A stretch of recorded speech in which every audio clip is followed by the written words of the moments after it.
তাদের চিৎকার আহজারি আর্তনাদকে দেখবে যারা তাদের বাবাকে হারিয়েছে। আল্লাহ এক শ্বাসরুদ্ধকর পরিস্থিতি থেকে মুক্তি দিয়েছেন, আলহামদুলিল্লাহ। তবে অনেক শহীদের রক্ত লেগেছে, বহু শহীদের রক্ত ঝরেছে। কথা পরিষ্কার, প্রিয় মাতৃভূমি বাংলাদেশে শহীদদের রক্তের সাথে বিশ্বাসঘাতকতা করবার সুযোগ আর কাউকে দেয়া হবে না। কথা পরিষ্কার। আলেম ওলামা, ধর্মীয় অঙ্গন, মাদ্রাসা অঙ্গন থেকেও 80 জনের উপরে শাহাদাত বরণ করেছে। আল্লাহ যেন সবাইকে কবুল করেন। এই নতুন বাংলাদেশে ইসলাম বিরোধী কোন আইন, কোরআন সুন্নাহ বিরোধী কোন সিদ্ধান্ত বাংলাদেশের ধর্মপ্রাণ কোন মুসলমান মানবে না, মানতে পারবে না। যারা রাষ্ট্র পরিচালনার গুরু দায়িত্ব পেয়েছেন তাদেরকে অত্যন্ত সতর্কতার সাথে পথ চলতে হবে। একটুও ব্যতিক্রম সহ্য করা হবে না। আল্লাহ আমাদেরকে বুঝার তৌফিক দান করেন। আমরা দুনিয়াতে আসছি আল্লাহর গোলামি করবার জন্য, আর কারো গোলামি করতে আসি নাই। দাসত্ব করব কার? আওয়াজ নেই গলায়। কার? দাসত্ব চলবে কার? হুকুম মানব কার? বিধান মানব কার? যিনি জীবন দাতা তিনি বিধান দাতা, আর কেউ নয়। দুনিয়াতে এই উদ্দেশ্যেই আসছি যে আমরা আল্লাহর হুকুম মানব। দুনিয়ার এত চাকচিক্যে যদি আমরা আসল জায়গাটা ভুলে যাই তাহলে আল্লাহর এত সব নাজ ও নেয়ামত উপভোগ করার কোনো অধিকার, এখতিয়ারই তো আমাদের থাকে না। ऐ तायर लाहोती उस रिस्क से है मौत अच्छी, ऐ तायर लाहोती उस रिस्क से है मौत अच्छी, जिस रिस्क से आती है परवाज में कोताही। পাখিকে আপনি পালছেন বড় আদর যত্ন করে, বড় স্নেহ মায়া মমতা উজাড় করে, টাইম টু টাইম খাবার দিচ্ছেন, কিন্তু আপনার আদর যত্ন আর খানা দানা পেয়ে পাখি উড়াই ভুলে গেল। বুঝেন নাই? পাখির মূল কাজ কি? পাখি উড়াই ছেড়ে দিল। যে রিজিক খাইয়া পাখি উড়াই ছেড়ে দেয়, এমন রিজিক খাওয়াচ্ছে তার মরে যাওয়াই উত্তম। কথা ঠিক? আমরা আল্লাহর এত সব নাজ ও নেয়ামত, এত সব ফ্যাসিলিটিস, এত সব অনুগ্রহ অনুকম্পা ভোগ করব আর মালিককে স্মরণ করব না, মালিকের কথা মানব না। তো এগুলি ভোগ করার চেয়ে আমাদের মরে যাওয়াই ভালো। কথা বুঝে আসছে না? কোনো অস্পষ্টতা আছে? আল্লাহ আমাদেরকে বুঝার তৌফিক দান করেন। দুনিয়াতে কোন পথে চলবো এই রাস্তাটা বলে গেছেন ইমামুল আম্বিয়া তাজদারে মদিনা হযরত মুহাম্মদুর রাসূলুল্লাহ সাল্লাল্লাহু আলাইহি ওয়াসাল্লাম। রাসূল সাল্লাল্লাহু আলাইহি ওয়াসাল্লাম সরাসরি আপনাকে আমাকে বলেছেন? দেখা হইছে? সাক্ষাৎ হইছে? কাদের মাধ্যমে পাইলাম? জোরে বলেন।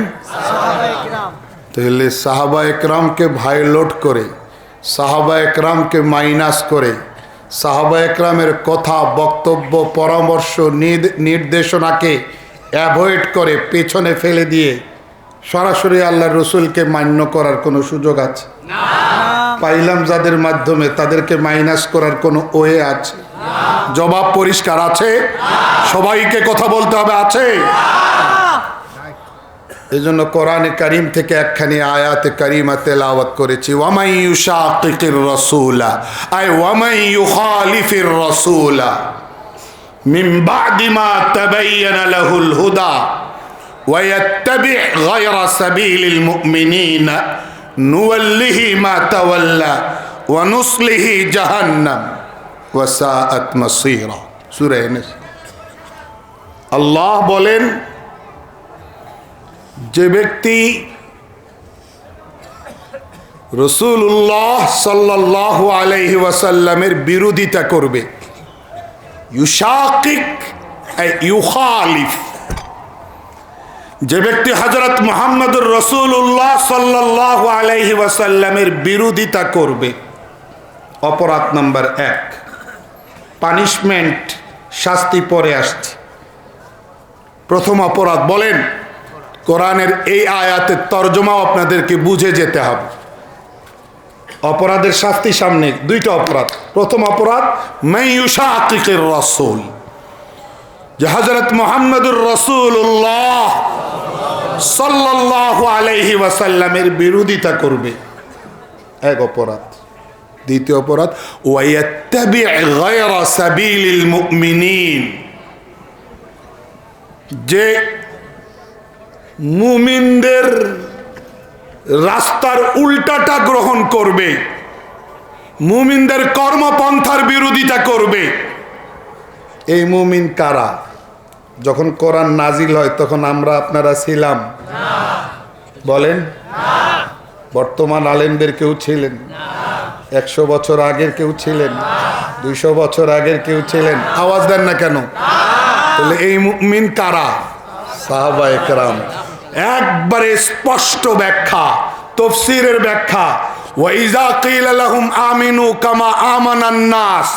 এখানে সূরা বাকারার এখানে আন-নাসের আলিফ লাম, যে আলিফ লাম, ওয়া ইয়াত্তাবি গায়রা সাবিলিল মুমিনিনার মধ্যে আল মুমিনিনার আলিফ লাম ও সেই আলিফ লাম। গ্রামার মানে এখানে মুমিনিন আউয়ালিন, সাহাবায়ে কেরাম রিদওয়ানুল্লাহি আলাইহিম আজমাইন উদ্দেশ্য। কারণ কোরআন নাজিল হওয়ার সময় তারাই ছিলেন নবী আলাইহিস সালাতু ওয়াস সালামের অনুসারী, তাদেরকে ইন্ডিকেট করা হয়েছে। তাহলে যারা আল্লাহর রাসূল সাল্লাল্লাহু আলাইহি সাল্লামের বিরোধিতা করবে এবং সাহাবায়ে কেরাম রিদওয়ানুল্লাহি আলাইহিম আজমাইনের কর্মপন্থার বিরোধিতা করবে, এই দুই অপরাধ যার কাছে পাওয়া যাবে, আল্লাহ বলেন নুওয়াল্লিহি মা তাওয়াল্লা, সে যেদিকে যেতে চায় ওই দিকেই আমি তাকে ফিরিয়ে দিই। বুঝেন নাই? তাকে ওই পথেই, ভ্রান্ত পথেই পরিচালিত করি। ওয়া নুসলিহি জাহান্নাম, দুনিয়াতে তো ওই বাঁকা পথে, অন্যায় পথে, ঈমান বিরোধী পথে চলবে, পরকালে নুসলিহি জাহান্নাম, তাকে আমি জাহান্নামে নিক্ষেপ করব। ওয়াসাআত মাসীরা, জাহান্নাম কত মন্দ ঠিকানা।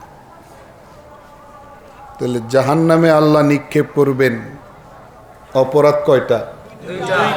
1 নম্বর রাসূলুল্লাহ সাল্লাল্লাহু আলাইহি ওয়াসাল্লামের বিরোধিতা, 2 নম্বর সাহাবায়ে কেরামের বিরোধিতা। প্রমাণিত হলো এই আয়াত দিয়ে, আরো অনেক প্রমাণ আছে। আমি যে আয়াতে কারিমা তিলাওয়াত করেছি, এই আয়াত দ্বারা প্রমাণিত হলো সাহাবায়ে কেরাম সত্যের মাপকাঠি। সাহাবায়ে কেরাম সত্যের মাপকাঠি, চাইলেই তাদের ভুল ধরা যাবে না। আল্লাহ কোরআনে ডিক্লেয়ার করেছেন, ওয়ালাকাদ আফা আনকুম, আমি তোমাদেরকে মাফ করে দিলাম। আল্লাহ কোরআনের চার জায়গায়, চার সূরায় আল্লাহ তাদের ব্যাপারে পরিষ্কার বলেছেন, রাদিয়াল্লাহু আনহুম ওয়া রাদু আন, আমি আল্লাহ তাদের উপরে খুশি, তারাও আমার উপরে খুশি। আমিও তাদের উপরে রাজি, তারাও আমার উপরে রাজি। আমি তাদের উপরে সন্তুষ্ট, তারাও আমার উপরে সন্তুষ্ট। কয় সূরায়?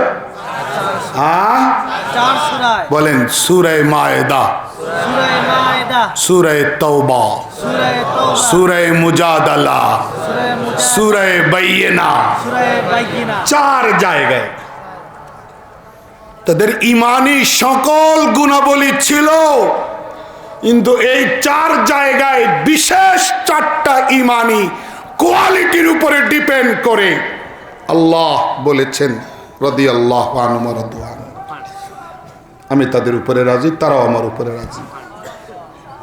বুঝেন নাই? প্রথম কোয়ালিটিটা মিথ্যা কখনো তাদেরকে স্পর্শ করে নাই। قال الله هذا يوم ينفع الصادقين صدقهم لهم جنات تجري من تحتها الأنهار خالدين فيها رضي الله عنه। দ্বিতীয় কোয়ালিটি, তাদের মধ্যে ঈমান আর নেক কাজে প্রতিযোগিতা ছিল। দুনিয়া কেন্দ্রিক কোনো কম্পিটিশন তাদের ছিল না। ঘর বাড়ি অর্থ সম্পদের কোনো